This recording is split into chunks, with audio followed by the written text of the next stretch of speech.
Assalamualaikum warahmatullahi wabarakatuh. Salam jumpa kembali. Pada kesempatan kali ini saya Karlina, NIM E2B018305, semester 5 S1 Akuntansi Universitas Muhammadiyah Semarang tahun 2020. Pada kesempatan kali ini saya akan mempresentasikan tentang sistem informasi intelijen sebagai tugas dari mata kuliah Sistem Informasi Manajemen dan selaku dosen pengampu yaitu Bapak Septia Lutfi Eskom Mkom.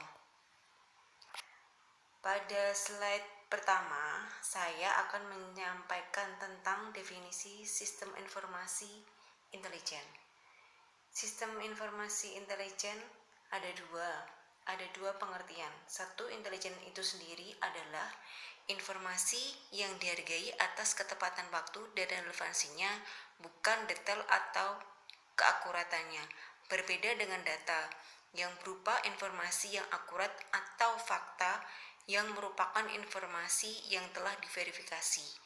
Intelijen kadang disebut data aktif atau intelijen aktif. Sistem informasi intelijen secara otomatis bertugas mencari dan menganalisis informasi tentang lingkungan sosial, politik, hukum, peraturan perundangan, dan ekonomi dari satu atau lebih negara, di samping juga tentang kesehatan dan prospek masa depan industri di mana perusahaan bersangkutan merupakan bagian di dalamnya, serta juga tentang pesaingnya. Sistem informasi intelijen akan memberikan informasi perencanaan para manajer tidak menerima dari sumber lain. Next, pada slide ketiga atau pengertian kedua, sistem informasi intelijen media massa. Di sini dijelaskan ada 3. Satu, pengertian media intelijen bersumber dari 2 kata. Pertama, intelijen yang berasal dari bahasa Inggris intelligence, yaitu informasi yang dihargai atas ketepatan waktu dan relevansinya, bukan detail dan keakuratannya. Berbeda dengan data yang berupa informasi yang akurat atau fakta yang merupakan informasi yang telah diverifikasi. Informasi ini biasanya mengenai rencana, keputusan, dan kegiatan suatu pihak yang penting untuk ditindaklanjuti atau dianggap berharga dari sudut pandang pihak yang membutuhkan informasi.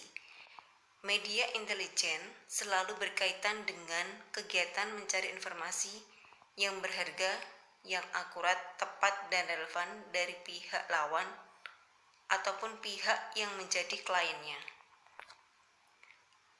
Berikutnya di sini ada bagian ketiga atau tepatnya slide keempat, ada perbedaan antara jurnalistik investigasi dengan media intelijen. Jurnalistik investigasi ada 4, yaitu jurnalisme investigasi selalu menghasilkan laporan panjang dengan gaya penulisan feature. Kedua, ada sedikit opini si penulis dalam penulisannya. 3. Hasil laporan jurnalistik investigasi lebih kepada khalayak banyak. Yang keempat, materinya diperoleh dan dikembangkan berdasarkan penelitian atau penyelidikan dari berbagai sumber secara mendalam dan rinci. Sedangkan media intelijen adalah kebalikan dari jurnalistik investigasi. Yang pertama, media intelijen menghasilkan laporan singkat, padat, dan jelas yang diperoleh berdasarkan wawancara sumber terpercaya. Kedua, sama sekali tidak ada opini dari si penulis atau peneliti. Ketiga, hasil laporan dari media intelijen lebih kepada kepentingan personal atau korporat. Keempat, laporan berisikan data aktif. Slide selanjutnya tentang keempat atau tepatnya slide kelima adalah kegunaan media intelijen. Di sini ada 4. 1. Sebagai pengetahuan atau bahan keterangan yang sudah diolah untuk disajikan kepada pimpinan.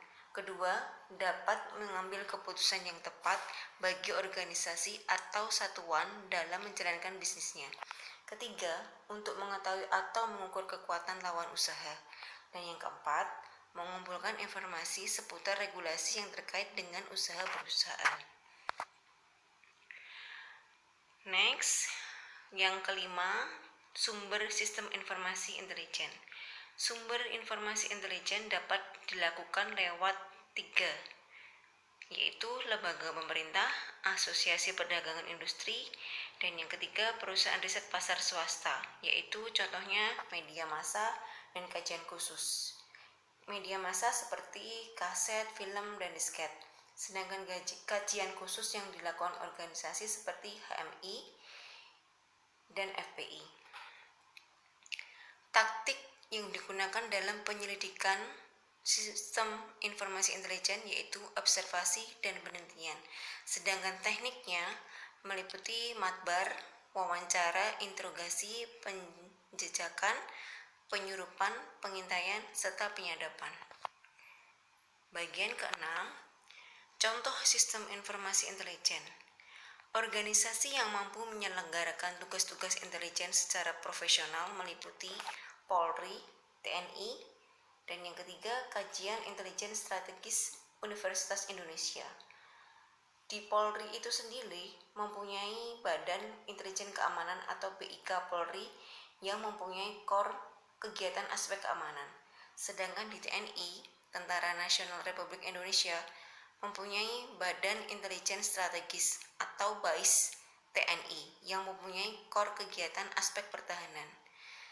Sedangkan pada Universitas Indonesia itu ada postgraduate atau pasca sarjana atau S2.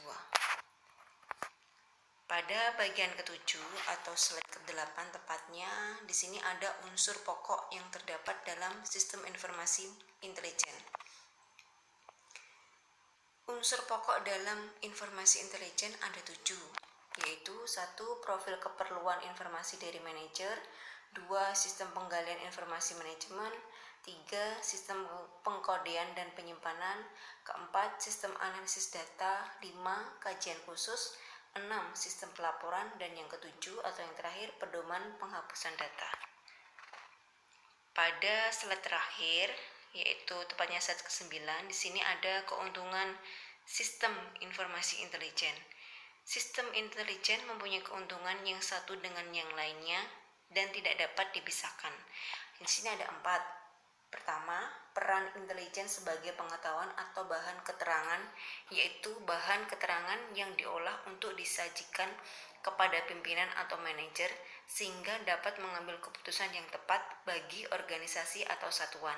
Kedua, peran intelijen sebagai kegiatan, yaitu segala usaha, pekerjaan, kegiatan, dan tindakan di bidang intelijen meliputi perencanaan, persiapan, dan pelaksanaan kegiatan penyelidikan, pengamanan, dan penggalangan dalam rangka pelaksanaan fungsi intelijen.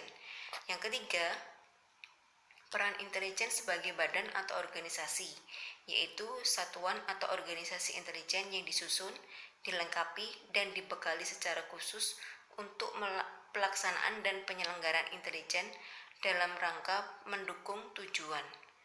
Yang 4 atau yang terakhir, peran intelijen bagi manajer untuk memperoleh informasi sehari-hari mengenai perkembangan yang berkaitan dengan lingkungan pemasaran. Nah, pada slide terakhir atau slide ke-10, di sini ada kalau ada gambar yang menjelaskan, mau ikutan komen? Silakan.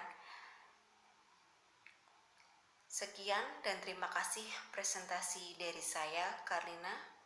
Monggo kalau ada yang ikut komen, silakan. Terima kasih kepada teman-teman mahasiswa, terutama Universitas Muhammadiyah Semarang, jurusan S1 Akuntansi, dan terima kasih pula kepada Pak Lutfi yang sudah memberikan bimbingan dalam mata kuliah Sistem Informasi Manajemen dan makalah serta PPT tentang Sistem Informasi Intelijen. Silakan teman-teman yang ingin berkomentar. Saya tunggu. Wabillahi taufiq wal hidayah. Wassalamualaikum warahmatullahi wabarakatuh. Sampai jumpa kembali di presentasi berikutnya. Bye-bye.